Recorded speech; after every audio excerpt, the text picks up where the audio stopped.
레드캠프 오늘은 하태경 국민의힘 의원 모셨습니다. 어서 오세요. 예, 안녕하세요. 하태경입니다. 힘차게 시작은 했는데요. 당이 굉장히 시끄럽네요. 나경원 전 의원 정말 나올 건지 안 나올 건지 오늘까지도 계속 예상이 되고 있고 그와 관련해서 당내 좀 국민의힘 갈등 상황도 보이는 모양새인데 어제 김종익 비대위원 저희랑 인터뷰를 하는 과정에서 뭐 괜찮다. 무리 없이 넘어갈 거다. 이렇게 말씀을 주셨거든요. 뭐가 무리 없이 넘어갈 거란 말이에요. 아, 동의 안 하시는군요. 김종익 의원 말씀. 맥락이 이해가 안 돼. 그 말. 아, 맥락이 제가 질문을 잘못했네요. 지금의 뭐 당이 그 나경원 전 의원을 둘러싸고 뭐 친윤이다 반윤이다 이런 식으로 계속 말이 나오고 서로가 서로를 좀 갈등 상황에 놓인 것처럼 비춰지고 있는데 김종익 최고위원은 잠깐 그렇게 비춰지는 것뿐이고 금방 정리될 거다 이렇게 말씀을 주셨거든요. 나경원 의원이 출마 안 할 거란 이야기인지 할 거라는 건지는 무슨 말 하는지 제가 잘 이해가 안 되는데 저는 나경원 당대표 출마 문제에 있어서 지금 가장 큰 게 대통령 움직인 거 연계시킨다는 거예요. 왜 자꾸 시간 질질 끌고 하려면 빨리 하고 사실 지난번에도 이제 사직서 빨리 수리 안 하고 사실 정부직하고 당직을 두 개를 동시에 다 가질 수는 없거든요. 그렇죠. 그래서 당대표 출마하면 빨리 사표를 썼어야 됐어요. 나경원 전 의원이. 그렇죠. 근데 이것도 아니고 저것도 아니고 질질 시간 끌고 하니까 이제 대통령실 입장에서는 이 공직자로서의 자격이 없는 거 아니냐 해서 해임을 시킨 거란 말이죠. 그죠? 그러니까 발언의 문제도 있었지만 그거보다는 공직자라면 당으로 갈지 정부로 갈지 일도 양단을 해야지 이것도 아니고 저것도 아니고 도대체 뭐 하자는 거냐 이런 불만이 있었거든요. 근데 그때 상황이 지금도 똑같이 지금 좀 반복되고 있다고 보는 거예요. 어떻게? 대통령 귀국할 때까지 왜 기다립니까? 근데 나경원 전 의원 입장에서는 계속 이렇게 얘기를 하는 거잖아요. 내가 윤석열 대통령에 반대하기 때문에 나오는 게 아니고 윤석열 대통령이 귀국하고 있는데 괜히 내 어떻게 보면 입장 때문에 출마 여부로 뭐 그냥 뭐 밖에 나가 있는데 이런 거 결정해서 좀 흠집내는 거 아니냐. 그러니까 대통령실이 불편하지 않도록 내가 배려하는 거다. 이런 입장 밝히고 있잖아요. 그러니까 대통령이랑 자꾸 연결시키는 것 자체가 잘못된 거예요? 대통령실에서 보면 뭐 자꾸 뭔가를 협상하려는 것이냐. 이런 식으로 인식할 수가 있어요. 그러니까 뭘 바라는 게 있어서 지금 기다리는 거냐 이렇게 비춰줄 수 있다라는 건가요? 그렇죠. 그러니까 공식 출마 선언은 날짜를 정할 수 있겠지만 출마 문제에 대해서는 이미 정부직은 사라졌잖아요. 없어졌잖아요. 이제 할 일은 당에서밖에 없어요. 그러니까 당 대표 출마 거의 외통수예요. 그렇게 돼 있죠. 안 하면 지금 뭐 정치인 나경원으로서는 존재의 의미 자체가 사라지기 때문에 이미 출마가 거의 기정사실화 돼 있는데도 계속 뭐 간본다. 이제 이런 느낌을 주는 거죠. 그거 자체가 잘못했다고 지금 하태경 의원께서는 보고 저는 리더로서 상당히 우유부단한 자세라고 생각합니다. 지금 그러면 문제가 지금 나경원 전 의원이 왜 그러면 그 지금 잘못됐다고 하신 것처럼 대통령실의 눈치를 보는 것처럼 연관시키는 것처럼 얘기가 나온지 어느 정도 나경원 전 의원 입장에서 생각을 해보면 뭐 어느 쪽으로 가더라도 그 윤석열 대통령이 반대되는 쪽으로 가게 되면 현재 국민의힘 당원들의 지지율도 못 가져오고 본인이 앞으로 정치인으로서 길을 가는데도 도움이 안 될 거라고 지금 판단을 하고 있으니까 가능한 다 끌어안고 어떻게든 가보려고 하는 거 아닐까 싶어요. 그러니까 대통령은 나경원을 정부 직책에서는 불신임을 했어요. 그죠? 근데 당에서는 이제 불신임 받지 않도록 나경원이 노력을 해야 될 거 아닙니까? 어차피 누구든 우리 당에 있는 누가 어떤 사람이든 간에 이제 윤석열 정부 성공을 위해서 노력을 해야 되고 그걸 위해서 뛰어야 되고 그래서 사실 반윤 이렇게 규정하는 것은 너무 심한 거예요. 우리 당에 누구라도 윤석열 대통령 실패를 위해서 뛰는 사람이 있겠습니까? 그건 너무 심한 모함이고 그래서 이제 나경원 의원은 지금 보면 친윤 반장 이런 식으로 이제 전략을 정리한 것 같아요. 이제 윤석열 대통령 위해서는 이제 열심히 노력하겠지만 당 내에 이제 소위 윤핵관 장제원 의원으로 대표되는 윤핵관하고는 거리를 두겠다. 그래서 지금은 이제 장제원 의원하고 며칠간 또 심하게 논쟁을 했잖아요. SNS를 통해서도 다투시기도 하고 그러시더라고요. 친윤 반장 이런 식으로 자기 입장을 정리하고 있는 것 같아요. 윤석열 대통령과 친하고 장제원과는 반하는 그런 그렇죠. 쪽이다. 예, 예. 알겠습니다. 그럼 지금 하태경 의원님은 출마는 기정사실하고 보고 계신 거네요? 그렇죠. 출마할 사람이 그 누굽니까? 이승만, 박정희, 김영삼 네. 대통령 그 묘지를 참배하러 가지는 않죠. 영원히 사는 정치를 하겠다 이런 얘기 안 할 거다라는 그렇죠. 얘기죠. 예. 알겠습니다. 그럼 여기서는 뭐 여쭤볼 필요도 없이 정리가 된 건데 하태경 의원님 보시기에는 빨리 하여튼 정리를 해라 이렇게 얘기를 하셨고요. 그게 아무래도 이제 당에 피해를 주고 대통령에게도 도움이 안 된다라는 판단을 하신 건데 그런데 이거 제가 한 얘기는 아니고 당연히 황교안 전 자유한국당 대표 얘기입니다만 하태경 의원님을 암덩어리라고 불렀어요. 유승민, 이준석 두 사람과 함께. 어떻게 대답을 하셔야 될까요? 그러니까 이제 이게 저도 왜 이런 말씀을 하셨나 보니까 이제 황교안 이제 전 대표가 지난 이제 2022년 총선을 예.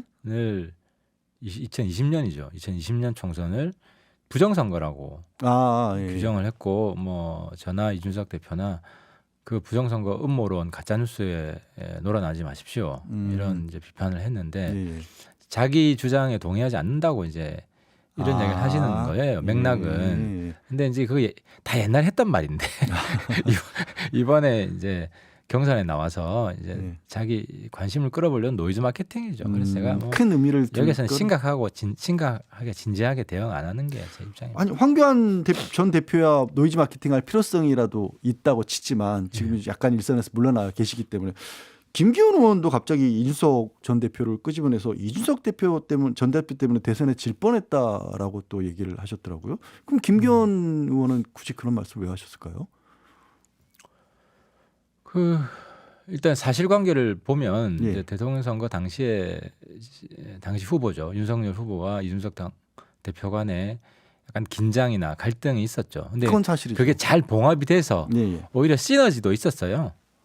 그래서 이준석 대표에 대한 당내 평가는 갈리긴 하는데 대통령 선거나 이제 지방 선거에 있어서는 상당히 혁혁한 성과를 냈고 어떻게 보면 거의 1등 공신의 그런 일을 했다라는 게 저는 공정한 평가라고 생각합니다. 근데 그 이후에 윤석열 정부 출범하고 이제 대통령하고 관계를 잘못 푸는 바람에 예.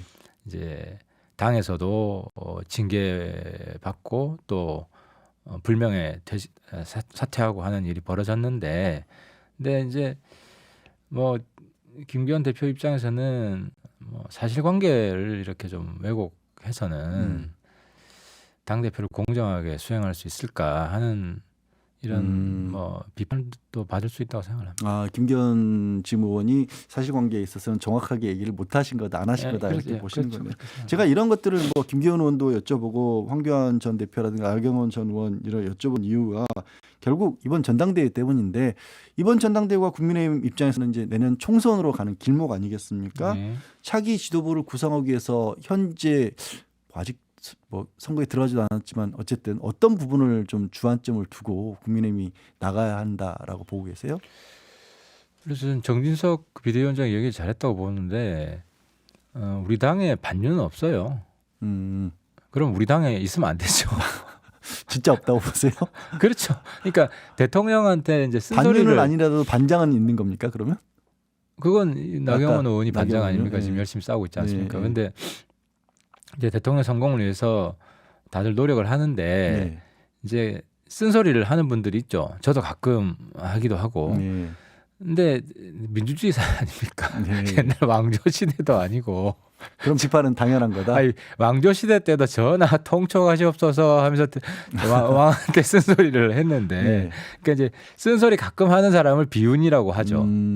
이제 쓴소리 전혀 안 하는 사람을 친윤이라고 하고. 아니 쓴소리 좀 했다고 비윤이라고 부르는 것 자체가 조금 문제 아닐까요? 아니, 그러니까 민주당도 비슷하잖아요. 이재명 대표한테 쓴소리 좀 하는 사람들은 이제 비명이라고 하나요? 예. 어떻게 하는지 모르겠는데. 비명이라고 부르죠. 예, 그러니까 언론이 사실은 언론 딱 구분해서 패거리로 나누어서 보도해야 보도가 재밌어가지고 언론에서 만든 말인데 제가 볼 땐 다 같은 친윤이고 이제 쓴소리 하는 사람들은 제가 볼 때 더 적극적인 친윤이고 쓴소리 안 하는 그러니까 쓴소리 안 하는 겉으로는 안 해도 네. 또 물밑으로 하시는 분들도 있거든요. 그래요? 예, 그렇죠. 저도 이제 물밑으로도 합니다. 예. 물밑으로도 하고 이때쯤에는 이제 공개적으로 해야 되겠다. 이런 판단이 들 때는 공개적으로도 하고 그렇기 때문에 우리 당내 많은 분들이 예를 들어 권성동 의원 같은 경우는 물밑에서 대통령한테 쓴소리 제일 많이 하는 분이에요. 대선 과정에서도 그랬고요. 네네. 예. 그래서 차기 지도부는 어떤 식으로 구성이 돼야 될까? 대통령과의 관계에 있어서도 그렇고 뭐 당이나 이런 것들 이제 친윤 의원들 같은 경우에는 대통령실과의 연계를 가장 강조를 하는 것 같아요. 그러니까 이제 같이 가야 된다는 걸. 크게 두 가지인데 이제 당 대표가 제일 중요하죠. 당 대표가 제일 중요한데 쓴소리를 편하게 할 수 있는 그런 사람이 대표가 됐으면 좋겠어요. 대표가? 네, 그렇죠. 그럼 비윤이 대표가 돼야 되는 건가요? 그러니까 적극적 친윤이 말이 어렵습니다. 지금 하태경 의원님 보시기에는 쓴소리를 적극적으로 하는 사람이 오히려 적극적 친윤이다 이렇게 보시는 거군요. 다들 뭐 그런 자질은 가지고 있다고 생각되고요. 저도 지금 누구를 지지할지 입장을 못 정했는데 아직이요? 나름 뭐 강점도 있는 분이고. 알겠습니다. 그러면 지금 현재 눈에 띄는 부분이 참 이거 자체를 가지고도 말이 많았지만 100% 당원 투표로 경선을 정했지 않습니까? 룰을. 그리고 결선 투표제로 도입을 했고 이게 앞으로 이제 당대표 출마하시겠다고 밝히고 있는 주자들에게 주는 영향 같은 건 어떻게 보세요? 뭐 룰은 이미 정해졌고 거기에 대한 평가는 여러 번 했으니까 뭐 오늘은 뭐 할 필요가 없을 것 같고 결선 투표제 때문에 이제 확장성이 중요해졌죠. 그래서 이제 3, 4위 특히 3, 4위 표심을 누가 더 가져올 것인가. 그래서 지금 만약에 나경원 전 의원이 출마하면 김안나 되는 거 아니에요? 김기현, 안철수, 나경원 이분이 지금 상위 여론조사 보면 김안나. 네. 그 상위 이제 3등까지인데 이 중에서 이제 두 분이 올라가게 되면 누가 더 확장성이 있나? 이게 아마 당 대표를 결정짓는 가장 큰 관전 포인트 같아요. 결선 포인트 투표제를 하니까 지금 말씀하신 김안나인데 김대 안나, 김안나가 되네요, 진짜로. 근데 김기현 의원 입장에서는 좋을 게 없다라는 그런 분석들도 하더라고요. 김기현 의원은 이제 확장성을 고민을 해야 될 겁니다. 여태까지는 이제 대통령하고 가깝다. 네. 이것만을 내세웠는데 당 대표는 가까운 것만으로 충분 조건이 다 만족되는 게 아니라 대통령이 어려울 때 먼저 치고 나와서 도와주는 역할도 해야 되거든요. 네네. 이제 그런 면에서 좀 부족함이 있지 않나라고 우리 당원들, 국민들이 생각할 수 있고 그래서 돌파력, 그러니까 대통령하고 호흡이 잘 맞는다라는 팀워크뿐만 아니라 당 대표로서 돌파력이 또 필요하거든요. 알겠습니다. 야당 얘기로 좀 넘어가 볼까 합니다. 네. 이재명 민주당 대표에게 검찰이 또 한 번 이제 소환 통보를 했고요. 이번에 이제 위례 대장동 의혹과 관련한 부분인데 설 이후 출석해서 조사받는 쪽으로 지금 통보가 간 것 같습니다. 27일이냐 30일이냐 이렇게 날짜를 잡으니까 조사는 막상 27일 30일 서울 이후지만 이 뉴스는 설 전에 쭉 알려지게 됐잖아요. 그러니까 민주당에서는 야 이것도 설 밥상에 당대표에 이렇게 수사 얘기에 올려놓기 위한 검찰의 전략이다 이렇게 비판하고 나섰는데 지금 상황을 하태경 의원은 어떻게 보겠어요? 전반적으로. 그러니까 이제 이재명 대표는 이제 제가 볼 때는 국회 본회의 출석 횟수보다 검찰 출석 횟수가 더 많은 대표가 될 겁니다. 앞으로. 네. 지난번에 성남 FC 출석은 시작에 불과했거든요. 지금 이제 대장동 이야기 나오는데 조금 있으면 이제 변호사비 대납 이야기 나오고 또 백현동 나오고 또 그 이제 법원 그 로비한 거. 그래서 그 이제 아직은 의혹 단계지만 이런 건들이 지금 줄줄이 나오고 있거든요. 그래서 저는 민주당에서 왜 이런 사람을 당 대표로 뽑아가지고 민주당 자체가 이재명 늪에 빠져 있는 거거든요. 근데 지금 말씀하신 것처럼 그렇게 정말 하태경 의원 말씀처럼 국회 나가는 것이 힘들 만큼 다 소환을 하게 되면 그러면 이재명 대표가 그런 소환을 일일이 다 응할까요? 아니면 뭐 일부는 뭐 거부를 한다거나 뭐 앞으로 아니면 앞으로는 서면으로만 뭐 받겠다거나 진술하겠다거나 그런 입장으로 좀 변경을 할 수도 있지 않을까요?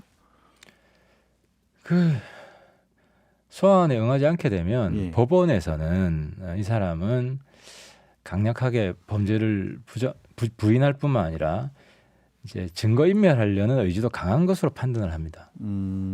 이제 검찰, 법원, 우리 법치주의 기본이잖아요. 검찰에 오라 그러는데 어떤 국민이 검찰하고 싸우면서 검찰을 공격하고 그런 사람이 어디 있습니까? 자기 죄에 대해서 소명을 하면 되지. 민주당은 근데 이거를 이제 당 차원에서 이게 그냥 개인적인 어떤 문제가 아니라 정치적인 공세라고. 아니, 그러니까 민주당 입장에서 있으니까. 그런 거 앞에서 당 대표 빨리 몰아낼 생각은 안 하고 왜 이렇게 보호하냔 말이죠. 네. 민주당에서는 오히려 이 부분을 이재명이 민주당의 꿀이 아니라 독이라는 게 이미 확인됐고 경선 때부터 다 알고 있었던 이야기예요. 이 사건이 지금 1년 넘었잖아요. 네. 대장동도 그렇고 성남 FC도 그렇고 사실은 경기도 지사 나올 때부터 이제 문제가 됐던 이슈들이에요. 근데 구체적인 증거들이 지금 쏟아져 나오고 있고 이런 상황에서 이재명 빨리 손절하는 게 민주당 살 길이지. 질질 끌고 가봐야 아마 민주당 전체가 이재명의 볼모가 될 겁니다. 자, 그 얘기는 이제 뭐 하태경 의원님 입장이시고 여당 입장이시고요. 이걸 안 여쭤볼 수가 없겠네요.